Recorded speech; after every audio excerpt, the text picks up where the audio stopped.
युद्ध करने नहीं आया। यदि युद्ध करने आया होता तो तुम और ये युद्ध कब के समाप्त हो गए होते। इस भांति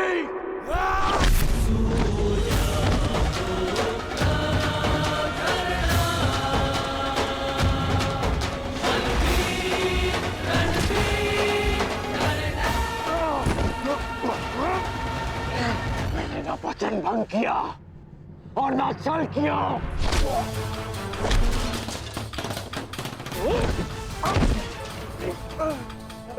मैं युद्ध में तुम्हारी सहायता के लिए पहुंचा था, परंतु रुक रहा क्योंकि वासुदेव शांति का प्रयास कर रहे थे।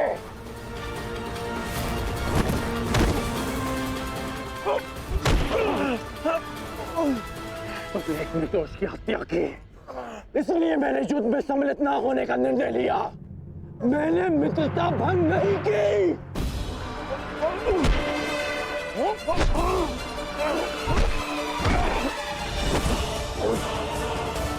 मेरे शत्रु के साथ खड़ा रहने वाला मेरा मित्र नहीं।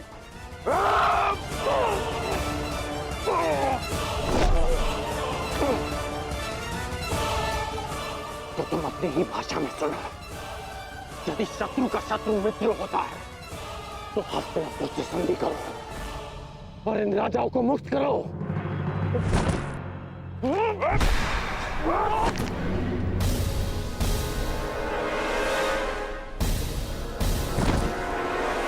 हाँ, तुम वासुदेव के विरुद्ध हो। नहीं, मैं वासुदेव के विरुद्ध नहीं, परंतु अपने मित्र दुर्योधन के साथ हूं, जो वासुदेव के विरुद्ध हैं। अब मेरी बात ध्यान से सुनो। तुम पे शीघ्र ही आक्रमण होने वाला है, इसलिए हस्तिनापुर से संधि करके दुर्योधन से मित्रता स्वीकार करो। कृष्ण का विरोध करने वाले के लिए 100 राजा क्या, मैं सहस्त्र राजाओं को छोड़ सकता हूं। मुझे तुम्हारी संधि स्वीकार है। अब ये सभी राजा मुक्त हैं।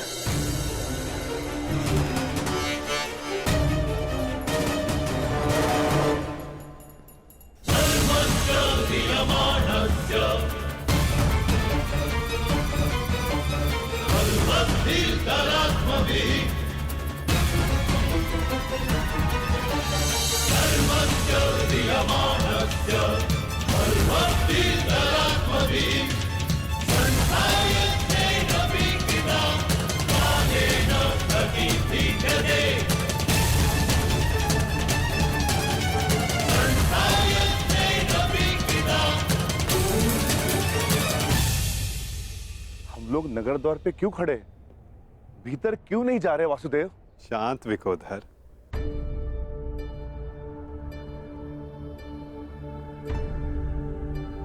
अंदर जाने से पूर्व तनिक मगध नरेश के लिए कुछ भेंट तो ले ले। आओ, उनके लिए चलकर पुष्प ले ले। चलो।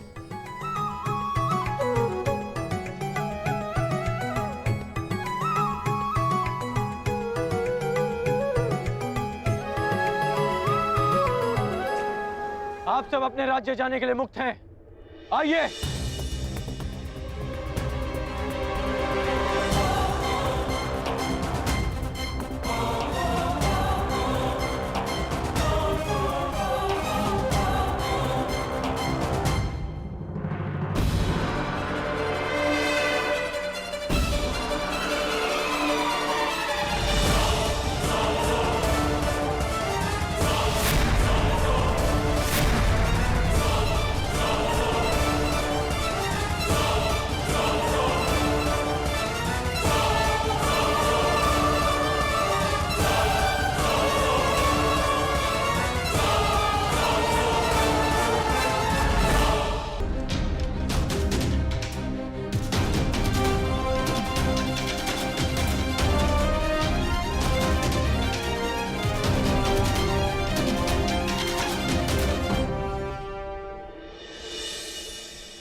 तुम्हें वासुदेव कृष्ण ने भेजा है ना?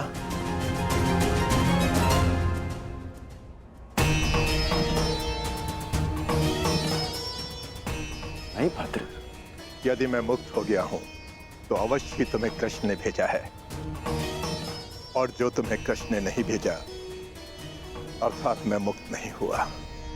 अपना परिचय दीजिए भद्र। मैं विश्वकर्मा हूं, देवताओं का प्रधान वास्तुकार। जरासंध ने मुझे भी यहां बंदी बनाकर रखा था। कल रात्रि श्री कृष्ण ने मुझे सपने में दर्शन दिए। उन्होंने कहा कि वो मुझे स्वयं मुक्त कराने आएंगे, किंतु आश्चर्य वो नहीं आए।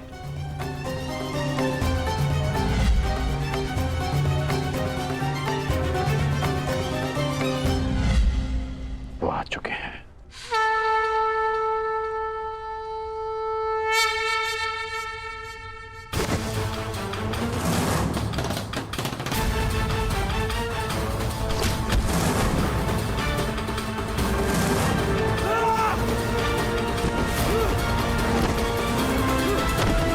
सबके सब मल थक गए। यहां कोई भी नहीं जो जरासंध से मल युद्ध कर सके।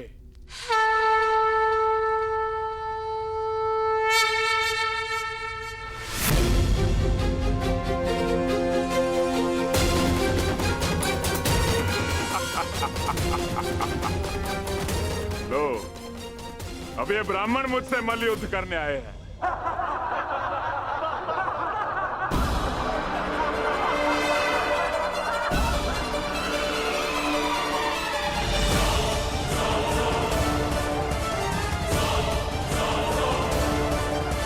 हम तो पूजा स्थल के लिए निकले थे मगध नरेश, परंतु भूलवश हम यहाँ आ गए। अच्छा हुआ भूलवश इस घेरे में नहीं चले आए, अन्यथा मुझसे मल्ल युद्ध करना होता। अब अपनी भूल सुधारो और यहाँ से चले जाओ। यह स्थल केवल और केवल योद्धाओं के लिए, निर्बल ब्राह्मणों के लिए नहीं। जी राजन, जैसी आपकी इच्छा।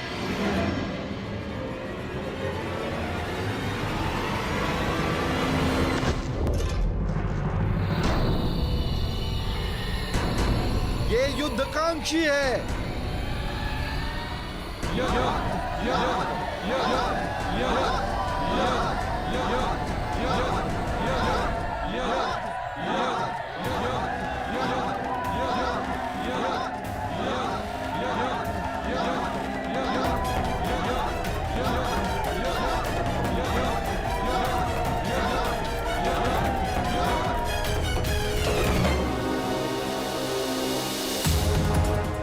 लगता है आपने सुना नहीं ब्राह्मण देव।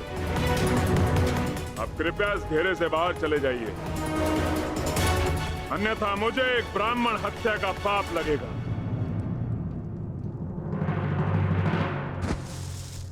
कुछ क्षण पहले आपने सभी को चुनौती दी थी मगध नरेश,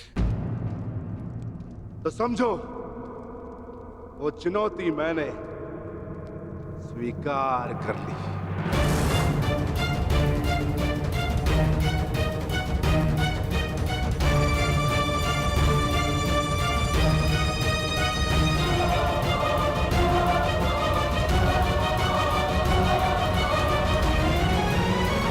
अद्भुत आत्मविश्वास है आप में ब्राह्मण देव, किंतु आज आपके साथ साथ आपका ये आत्मविश्वास भी टूट जाएगा। वैसे मल्ल युद्ध के नियम तो जानते हो ना ब्राह्मण देव? हाँ, जब तक एक योद्धा पराजय स्वीकार ना कर ले, युद्ध होता रहेगा।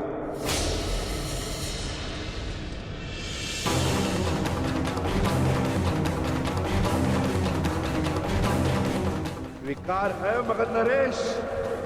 स्वीकार।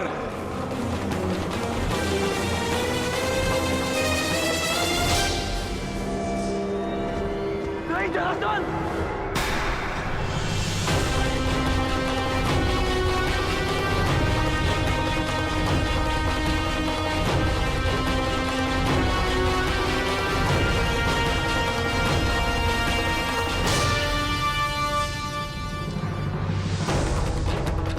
ये चुनौती स्वीकार मत करना।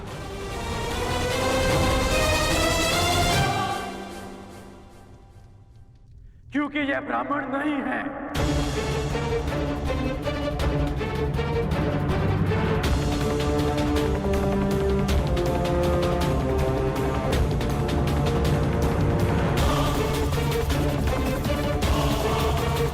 तो फिर कौन है ये?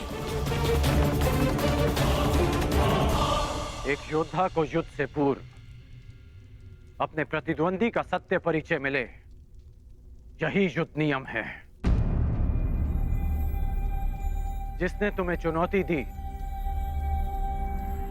वो वृकोदर भीम है।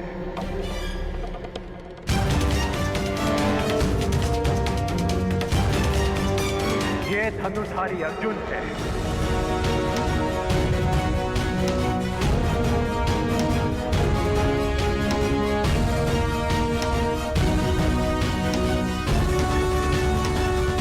और भीम के पीछे जो खड़े हैं वो वासुदेव कृष्ण है।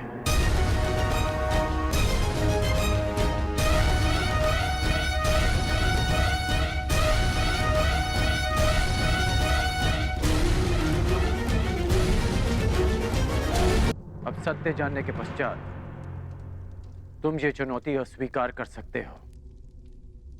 सत्य कहा अंगराज ने मगध नरेश। अब निर्णय आपका है। परिचय जानकर यदि भयभीत हो तो भीम द्वारा दी गई चुनौती अस्वीकार कर सकते हो।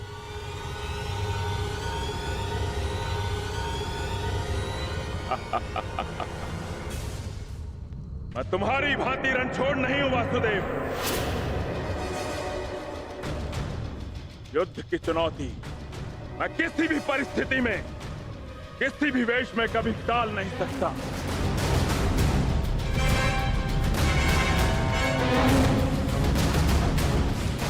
मैं इस चुनौती का अंत करूंगा और सबसे पहले मैं इस विकोदर का उदर फाड़ूंगा और उसके पश्चात मैं तुम्हारा नाश करूंगा। बस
क्या यह युद्ध समाप्त होगा?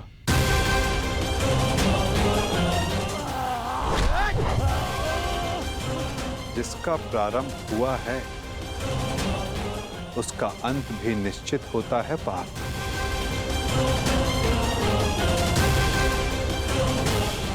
तुम्हारी प्रतीक्षा शीघ्र पूर्ण होगी।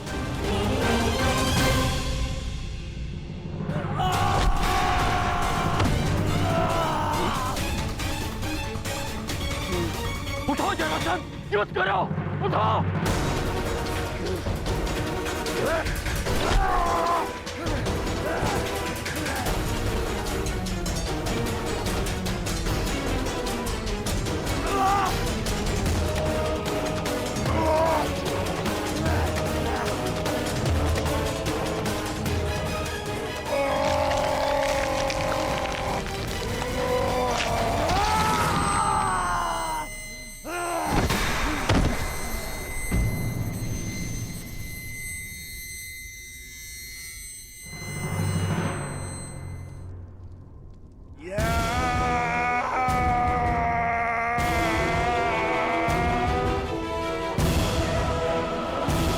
जरासंध का अंत हुआ।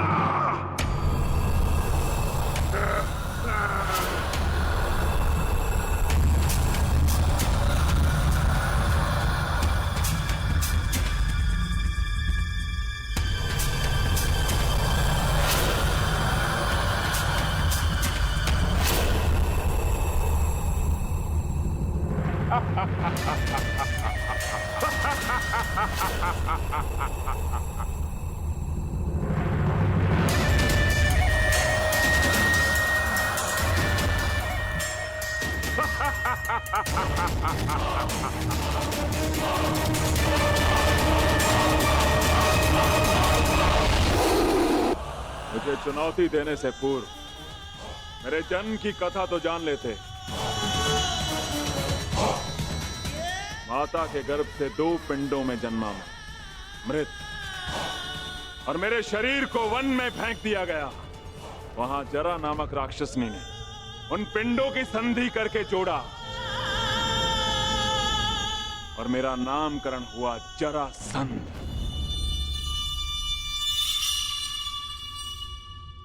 ये संधि नहीं टूट सकती भीम।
Yeah.